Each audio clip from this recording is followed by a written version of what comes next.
Bizda kichik va o'rta korxonalar yiliga 5 milliard kub metr gaz va 20 milliard kilovat soat elektr energiya iste'mol qilyapti. Hududlarda 300 ta korxonalarning energiya sarfini tahlil qilib, xarajatlarni kamaytirish imkoniyati o'rganildi. Masalan, Namangandagi Lifestones korxonasida yangi energiya tejamkor invertor o'rnatsa, beton tannarxi 5-6% kamayadi. Andijondagi Svork Timur Tex korxonasida aqlli yoritish tizimi yoki quyosh paneli o'rnatilsa, trikotaj tannarxi 7% ga pasayadi.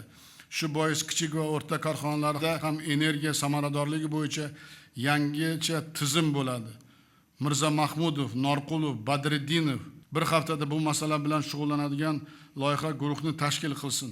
2 oyda kichik va o'rta korxonalarda energiya samaradorligi bo'yicha 3 yillik dastur ishlab chiqsin. 1-maygacha $10 million grant jalb qilib, har bir tumanda energiya sarfi eng yuqori bo'lgan 5 tadan korxonada energiya auditini boshlasin. Ushbu korxonalarda energiya tejamkor choralarini amalga oshirish uchun 1-yilgacha $100 million arzon resurs olib kelsin.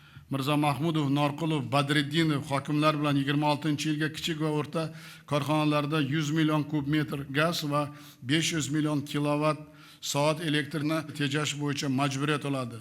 Mahalliy sanoat tarmoqlari ham xuddi shunday ishlashga o'tishi zarur.